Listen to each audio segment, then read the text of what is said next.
Yo guys, what's going on? It's Ryuga here, and I'm going to be bringing you more of a discussion video this time. And we're actually going to be talking about a topic that I have been wanting to talk about for quite a while. I just have been too lazy to put a video out on it. And I have talked about this many times on my stream. So what I want to talk about is the fact that us as Dead by Daylight players, every time we decide that we want to play Survivor, we all know that at some point we're going to queue into a game and we're going to get tunneled. It's probably just going to happen.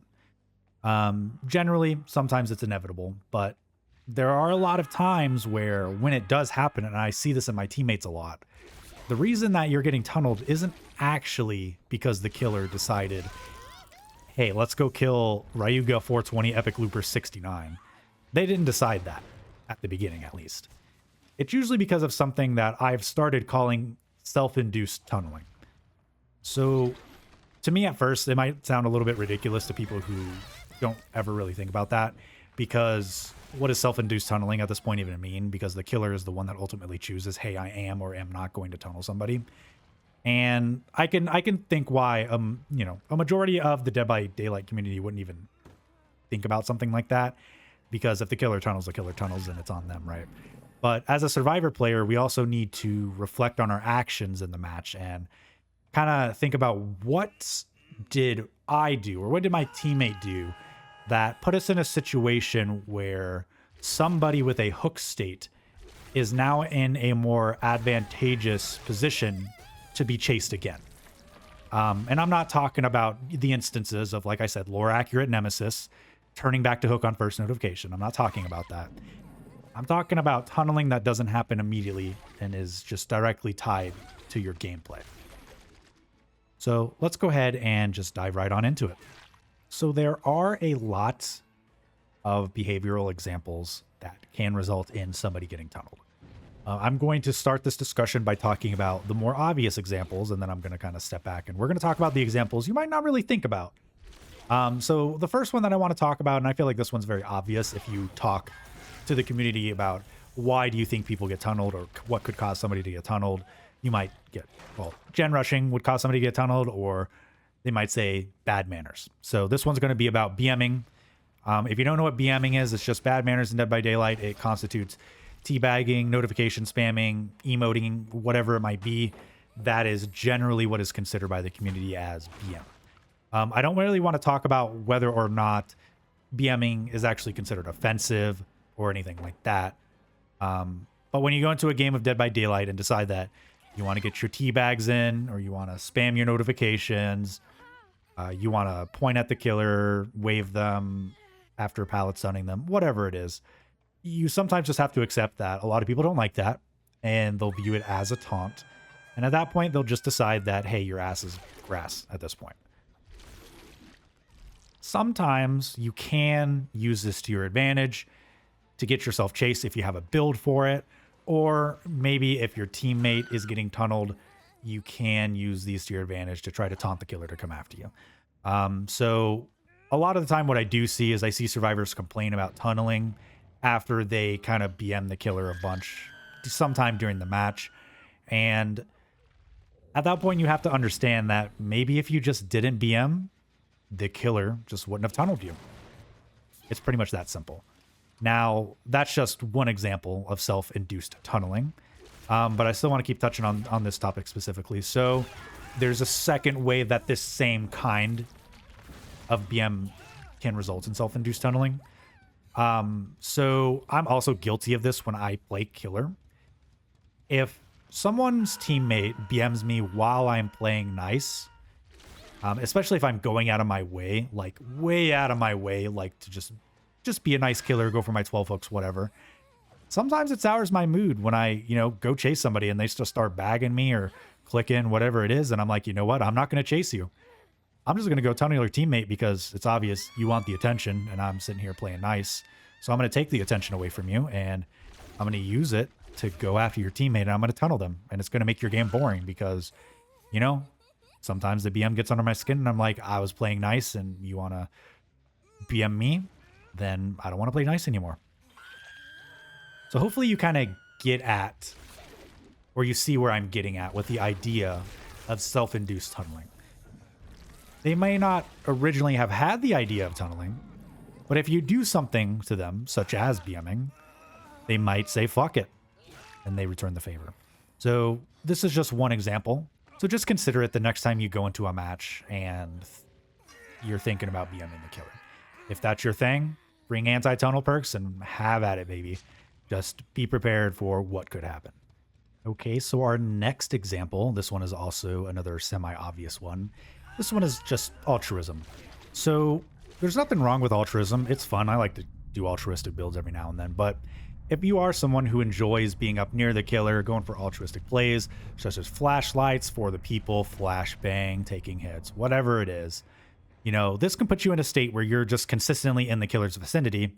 And unless this goes your way, you're going to end up with far more hook states than the rest of your team at that point.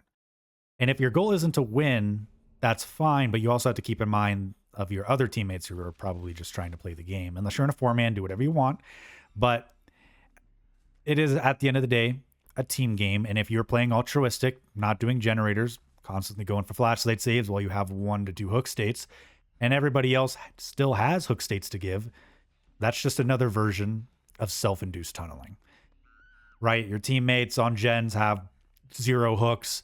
You're trying to protect somebody who has 1 hook state, but you're constantly throwing yourself in front of the killer, causing him to slug that person and go for you a repeated amount of times. The killer didn't really tunnel you, did they? It might look like it if I took a screenshot and said, well, you have 2 hooks and everybody else has 0 hooks. You're the only one that's near death hook. People would assume the killer tunneled, but no. It's just because you're putting yourself in these near-death situations, you're putting yourself in danger, and that is what I would consider another very obvious example of self-induced tunneling. So you just have to have some kind of awareness. Just, you know, if you're one of those players, don't blame the killer if you're the first one dead. Just have some awareness and think about the future of the trial. You just have to remember that if you are one of those players, you cannot blame yourself if you are the first one dead. You just have to have some awareness and, you know, think about how the game is going, and maybe it's better to let them get hooked. Go do some generators, help your team out. You know, if that's the way you like to play, you know, totally fine. But just remember, you might be ruining the game for other people, especially if you cause yourself to be quote unquote tunneled out early. It's a way of life for some people, but just things to consider as you go into your next matches. All right, we're going to go ahead and kind of shift our focus away from that, and we're going to go a little bit more into a lot of tunneling happens near the hook or shortly after an unhook. So we're going to go ahead and touch on this topic, and we're going to go ahead and tie this first part into altruism. So there's a lot of different ways we can go about avoiding the different kinds of tunneling that can happen around the hook. But the first one we are going to talk about is simply body blocking with endurance. A lot of the time, if the killer is near the hook or whatever happens, somebody needs to trade for you. Or maybe not even trading. Maybe somebody just runs in and unhooks you. What you'll see is there's a lot of instances of somebody will get unhooked and they instinctively go to use their borrowed time to either block the killer in a doorway, just keep the killer from hitting the person who unhooked them. Now, initially, depending on the state of the game, you know, it could seem like a good idea, but unless you really know what you're doing with it, like, for example, if it's like 1 gen left and the last one's about to pop, you know, something very niche like that. A lot of people don't think about this, and they're just like, oh, let me just use my endurance to take a hit because whatever. If the killer keeps going for you and tunnels you out, they probably weren't going to do that at the beginning. And you cause them to shift their attention away from trying to chase the person who unhooked you to now they said, fuck it, you want to take the hits, I'm going to tunnel the shit out of you now. So the easiest way to avoid self-induced tunneling with, you know, instances of body blocking after you get unhooked is to stop doing that. You get a lot of distance from the borrow time haste after getting unhooked. You can run across the map and you're going to be as safe as ever pretty much. So sometimes don't always think about trying to use these things to stall the killer or protect your teammates. Sometimes the thing you got to think about protecting is yourself, because it might seem like a good idea, but ultimately protecting your teammate might come at the cost of your own life, right? So That's another obvious example. So let's get into the still kind of obvious examples, but still slightly less obvious. So one of the less obvious things that still probably stands out for a lot of people, but some people might not think about it, is healing under the hook. Now, there's a lot of thoughts that should go into whether healing under the hook is a good idea. Generally, if you know the killer walked away and you can see their aura across the map of a teammate who's being chased by the killer, and you know generally that it's going to take a while for the killer to get back to the hook, 9 times out of 10, it's pretty safe to heal under the hook. It's not going to cause you to get, like, tunneled out or anything like that. But there are a lot of situations where maybe the killer can't find somebody, the killer hasn't started a chase, or maybe the killer just downed somebody else and they hooked them. You have to take that into consideration, because if you're healing under the hook, as soon as your heal goes off, or sometimes it doesn't even go off, sometimes the killer just knows you're probably just healing under the hook. I'm going to go check because I just hooked this guy. Or they hook somebody else, they're checking gens, and then boom, they see a health state pop, and it's the person who just got unhooked. They know where you are. They know that the heal happened under the hook. And they obviously can make that choice to go back there, and if they see you, they're going to go after you again. We're going to talk a little bit about stealthing and how that can contribute to that, because your teammate could choose to take aggro, but that's just not going to be part of that. But if you heal under the hook, you have to accept the responsibility that the killer is going to know where I am because I'm not moving. So the next time you get unhooked, just think about what's happening around you. Who's being chased? Where is anybody being chased? If they're not, sometimes it's a good idea to go ahead and run with your teammate about 20 meters away and go ahead and heal. If you do that and the killer comes back to check for somebody under the hook and you're not there, he's going to be like, oh, okay, well, I'm going to go patrol gens now. So if he finds you, that's another example of self-induced tunneling, because you didn't take the opportunity to hide, to get distance, to remove yourself from the area that the killer has information from. So that puts you in a situation of danger, right? So you have to think about these things that are happening in the match. You can't just say, well, I'm going to heal under the hook, and if the killer comes back to the hook, he's just a big fat meanie. No, you have to use your brain. Sometimes the killer doesn't always just come back to the hook to tunnel. Sometimes they didn't find anybody at gens. Sometimes they just hooked somebody, and you have to use your brain and be like, where would be the next likely place the killer would check? The hook. It's very obvious. So just take that information into your next match, and if you're a lot smarter about choosing the times you do and don't heal under the hook, you might find yourself being, soft tunneled less and less, because as long as you get that distance and you hide, you can, basically intentionally spread the hooks a little bit differently instead of all the hooks going to you, because you're healing under the hook and the killer gets back and he's like, oh, it's you again, So just think about that. Another example is when you get unhooked. Usually this is more near the end of the game. Sometimes it happens at the beginning of the game, but if there's 1 or 2 generators left, and you decide, hey, I don't want to heal, I'm going to run to this generator that I was looping by. Let's say earlier in the match, the killer came and they pushed you off a generator that was like 80% complete, or, a high progress, and they downed you. They kind of hooked you near that gen. Now you get unhooked and you're like, damn, this gen's almost done. I'm going to go jump on this generator instead of running the fuck away, going somewhere completely different, running somewhere else to heal. Now, in hindsight, you might be like, well, doing the generator is more important. It can cause you easily to be the next one hooked again. The killer knows the gen was almost done. They hear the unhook happening. If there's nothing advantageous happening near the other gens or wherever they went, the one place they're going to go back is they're going to go back to the hook. Or not really back to the hook. They're going to go back to the gen, because they're like, that gen had 70% progress. That gen had 80% progress. And you know what? I noticed somebody didn't heal. So they're probably rushing that generator. They're probably trying to get that generator done. I'm going to go back. And 9 times out of 10, they're going to find your ass. They're going to smack you. They're going to put you right back up on that hook. So you just have to think about, when you do that and the killer goes for you, is it really tunneling? You had all the time in the world to run across the map. You had all the time in the world to get your teammate to follow you to heal you. You don't have to always do the generator in the moment. If you take the time, complete a full reset, you can go back to the generator later, or the teammate who unhooked you, they can do that generator and you can rotate and do a different generator, right? Obviously, this is a case-by-case scenario. If it's the last gen and you don't have like, a lot of hook states left on your team, everybody's dying. Sometimes rushing the generator is the best case scenario, but 9 times out of 10, it's not. And you got to use your brain and realize that you can come back at that generator. It's not going to regress that much. You just need to fuck off, right?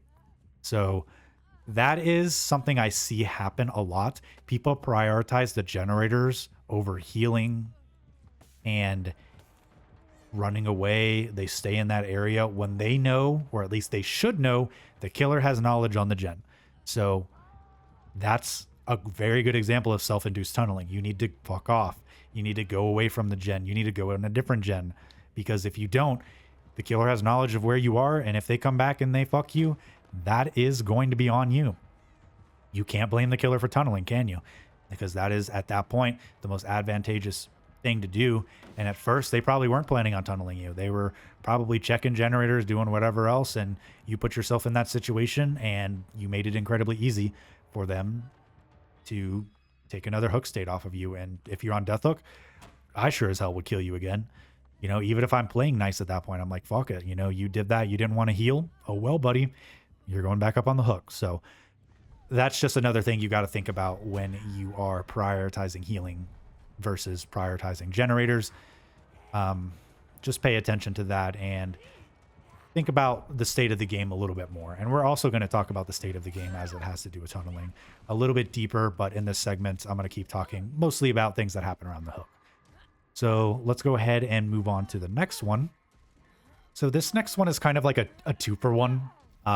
It has to do with hooking, but it can also apply to the entire state of the game. So this doesn't just apply to you. Sometimes this is out of your control, but if you are one of these teammates, it could apply to you. When you unhook somebody or somebody unhooks you, sometimes when the killer goes out for information, this sometimes is especially prevalent early in the beginning of the game, where there's not a lot of activity, there's not a lot of gens being done. Sometimes people are open-end chess, the match at the beginning isn't too serious. They might come back to the hook. And if they come back to the hook, sometimes their mindset isn't, I want to tunnel. Their mindset is, I can't find anybody. I just want to, I want to find people to chase. And this is where stealthing comes into play. If you unhook somebody, or somebody unhooks you and they're hiding, this can cause, sometimes this isn't self-induced. This could be teammate-induced, tunneling at that point. But if you or them are hiding, unhooking somebody and you're leaving them to die, or they're leaving you to die, a lot of the time the killer just wants to find them. If I go to the hook, I'm like, where the hell is this Michaela? I haven't seen her all game. All I can find is this Jeff, and I've already hooked him 2 times, but I can't find her, and I'm not going to waste more time looking. So sometimes you really need to kind of take aggro. You need to make yourself known, because if you didn't realize it, killers aren't always out to tunnel you. Sometimes they just want to find the next person. And if they make themselves known, sometimes they'll go out of their way to not tunnel. They'll be like, okay, this person showed themselves. I'm going to go ahead and chase them. They gave me, some fresh meat to chase. That's good enough for me. So stealthing, I don't think has a lot of influence on tunneling these days, because I don't think it happens as much, at least from unhooking. But it does happen a lot just during the game itself. So something that people have to realize is that if the killer is cycling through gens, whatever it might be, if you are consistently hiding, if you are consistently, basically doing everything you can to avoid aggro, that is very good at the beginning of the game. You can waste a lot of time, especially if it could be helpful if it's near the end of the game and your generator is almost done. If you can hide and get back on that generator, kudos to you. But if it's like mid-game and maybe some of your teammates, your hook spread is like 2, 1, 1, and you have 0 hooks, and you're still hiding, you have to accept the responsibility that you aren't giving the chance for the killer to get onto you. And a lot of the time, that's causing the killer to find the same people over and over and over. You know how many times I watch a VOD and somebody will be like, "Oh my gosh, why this guy's on me again? Like, why is he tunneling?" It's self-induced tunneling in the form of your teammates stealthing. I've looked for your teammates. I can't find them. I ran into you again. It sucks, but I'm not going to just leave you when I find you. You know, if your teammates are stealthing, they really just need to take aggro. That way I could find them. I'm like, holy shit, here they are. I can finally get my fresh hooks, because for me personally, I like getting my fresh hooks. I like spreading hooks, but if I can't find you, I'm not going to spend 10 minutes looking for you just to avoid tunneling, somebody else. So those are things to keep in mind that can cause the killer to inadvertently tunnel people out. When you look at the hook balance, you have to realize who has how many hooks. And if you don't have any hooks, you need to put it in your mind. I need to take a little bit of this aggro. I need to get hooked. And sometimes that involves purposely getting hit. Sometimes that involves purposely getting downed. Like, you need to take that aggro away in a smart way. Throwing yourself in front of the killer and dying is not smart, but you need to use your brain, where you need to, take into consideration, you need to give the killer something. If you are trying to take aggro, but you're not giving enough, like you're keeping yourself 20 meters away from the killer, like you're making it really hard for them to catch up, or you keep running back to Killer Shack and they keep leaving you, maybe you run to a weak loop. Maybe you pretend like you're a little stupid and you get yourself hit. That gives them just enough where they're like, you're kind of wiggling the bait in front of them, like, hey, come get it. And they'll take that. And sometimes that's what I need as a killer player. I'm like, you got to give me something for me to leave this player, because right now this is advantageous for me. And I'm not going to go 20 meters or 10 meters away to chase you if you're not going to give me something. If they give me a hit, I'm like, you know what? Now you're injured. I'll take this chase, respect. I'll leave your teammate alone and we'll be on our jolly way. So that doesn't always happen. I'm just giving examples of different states of the game where there are a lot of things that you can do to avoid tunneling. Things that you are doing that you might not realize that are causing the killer to quote unquote soft tunnel, or, you're not spreading the hooks out. Somebody's dead at 3 gens because the hook spread was 2-1-0-0 and the killer didn't do it on purpose. But in the back of your mind, you might be saying, damn, why did this guy tunnel? Why is this guy dead already? This killer was, they really didn't give him a chance. A lot of the time, you might not realize that the killer was trying to find other people, but they just couldn't. So take that with a grain of salt. These are things that happen in real matches. You just have to be aware. All right, now we're going to go into maybe some less obvious ones. Ones where I see people they just don't really pay attention. And it causes them to become easier targets. So the first one that I really want to talk about, in the lesser known, is kind of just respecting the killer's terror radius. If somebody is being chased near you and you're sitting on a generator or you're lurking nearby or whatever, and you have a lot of hook states on yourself, you should, your self-preservation instincts should be rapid firing, because there's a good chance if the killer hears that generator or whatever else, then they might swap off of you. And this is actually a strategy I use, especially when I'm playing with friends, is that sometimes a killer, when they are tunneling, and this is like not self-induced tunneling, let's say they're just straight up tunneling you. If they hear a gen that's like 85% with somebody on it, sometimes they'll drop you to go to the gen. They're very gen-centric a lot of the time, like in their brain. So even though some people commit to tunneling, they hear a gen, they might swap off. The same thing goes for people who are sometimes actively trying to not tunnel, but they hear a gen being worked on, and you're in the terror radius, like, la la la la la, I'm doing this generator.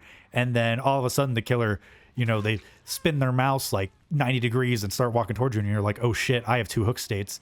And he was chasing somebody who only had 1 hook state, but now I'm about to get fucked in my ass. That at the end of the day is a form of soft tunneling, and you caused yourself to be in that position. So if you and the hook spread is not good, you need to be aware and you need to, respect the tear radius. If you're in the tear radius, even if the killer's chasing somebody else, even if your gen is almost done, sometimes you just need to just get off the generator and go do something else.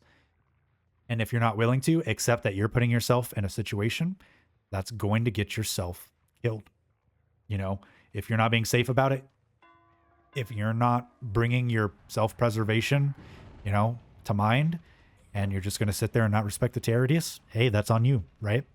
And you can't be mad if the killer swaps off somebody to go protect the generator and they have 0 hooks and you have 2.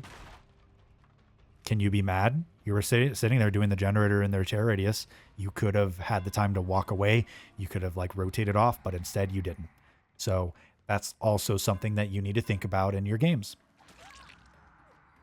All right, so this next one, I don't know how many people think about this, so it's going to be really interesting whether you do or don't. But this next example has to do with kind of rotating properly or unhooks. There's a lot of different states and stages of the game that you need to be aware of. And there's a lot of things you need to be paying attention to as they happen. And I have mentioned some of these before.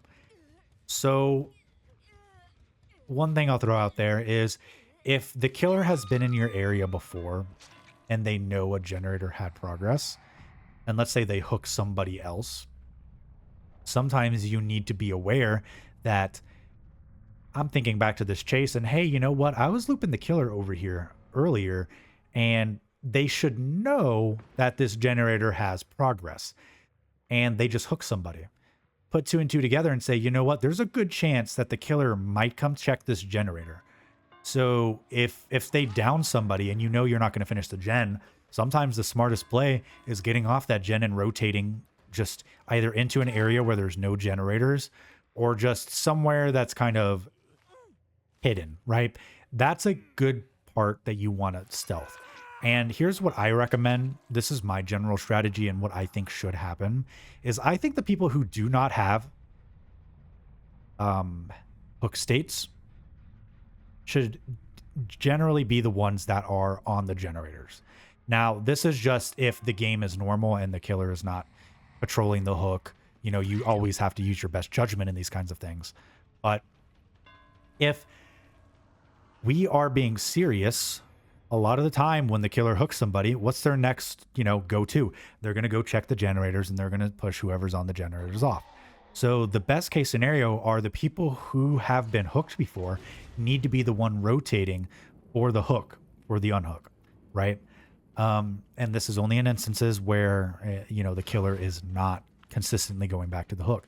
Because if you're playing the bouncing back and forth game, the flow of the game state should be people are on gens, killer downs somebody, killer hooks somebody, killer goes and checks the gens while somebody else unhooks.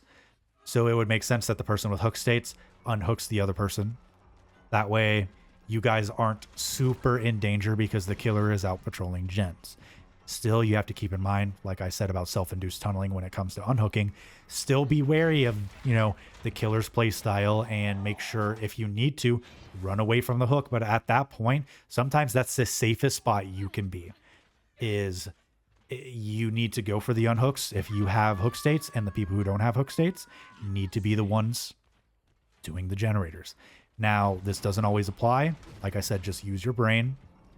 If the killer is constantly going back to the hook, send the people without hook states and have the people with hook states crank the gens, but that can be a heavy case of self-induced tunneling, is people who are not realizing that the killer are going to go check gens and they sit there and they work on the gen knowing they have 1 or 2 hook states, and then the killer finds them again. They're like, God dang it, the killer is just on me again. Well, yes, but it's kind of your fault. You kind of see where I'm getting at. So this is just another instance of self-induced tunneling, and you just really, really need to think about these things when you're playing Dead by Daylight.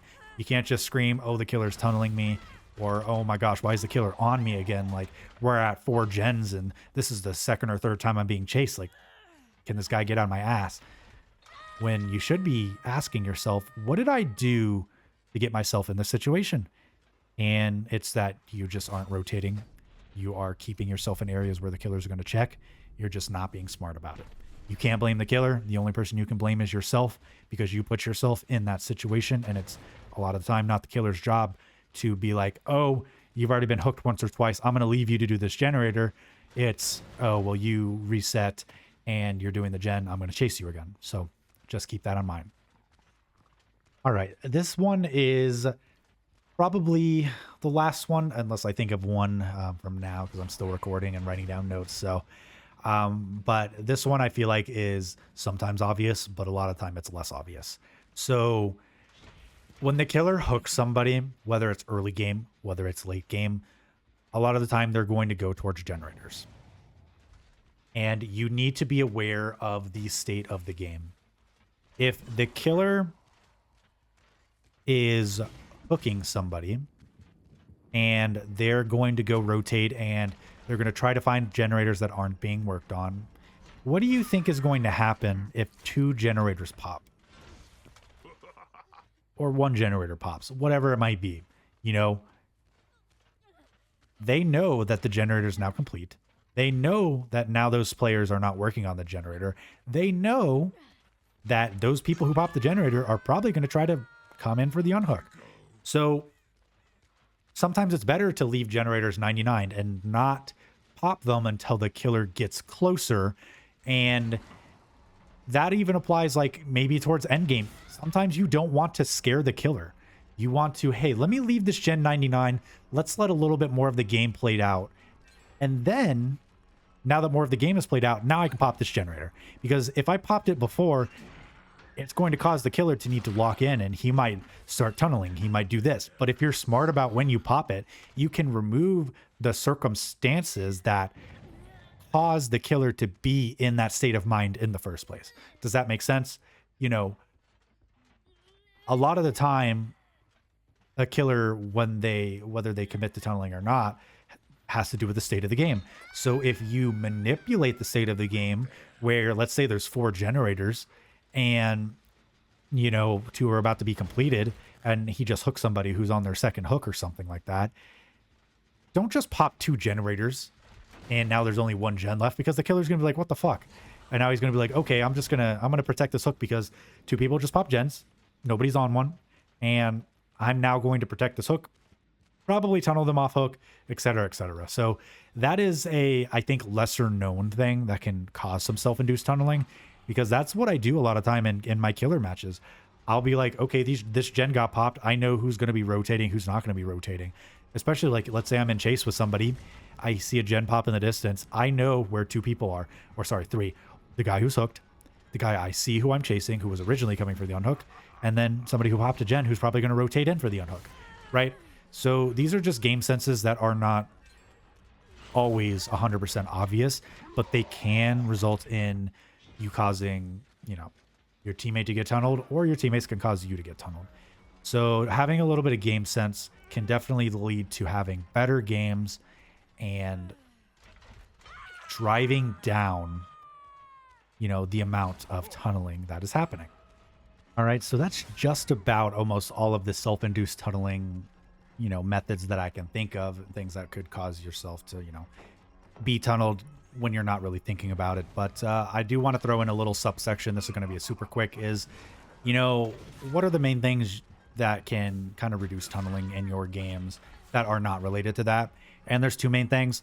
One main thing is, I don't think people realize how strong Shoulder the Burden is. I don't know why people don't run it. It's an absurdly amazing perk. Especially if you're confident and looping and you don't need the extra hook state, just slap it on. I'm surprised more people don't run it. The second thing, and I feel like this is more plausible for the community in general, because a lot of people, they don't want to take hook states, or they just don't know how to use Shoulder the Burden properly. Healing perks. Oh my god, healing perks. If you run things like Resurgence or Will Make It, or you just bring a med kit, your life will improve drastically, because a lot of the time killers tend to go for people who are injured, especially if they go back to the hook. But if you can like reduce that healing time to like literally less than, you know, 8 seconds, less than 8 seconds, you know, you can make it so fucking fast. Or you can run away from the hook with your endurance and you can heal yourself with your medkit, etc. That gives the killer a lot less reason to tunnel at the end of the day. So I do hope that you guys enjoyed this discussion. I do think I kind of hit on everything that I wanted to hit on. There might be some things I'm forgetting.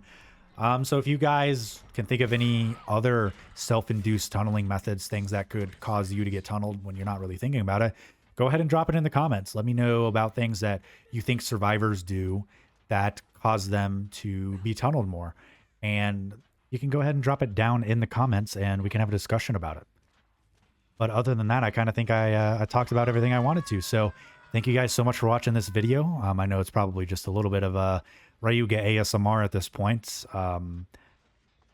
But if there's anything else that you guys want me to discuss, or maybe any build ideas for videos, etc., go ahead and leave a comment. We'll see what we can do about it. But other than that, thanks for taking the time to watch the video. I hope you have a good rest of your day, night, evening, morning, whatever time it is for you, wherever you might be living in the world. And I'll see you in the next video. Peace.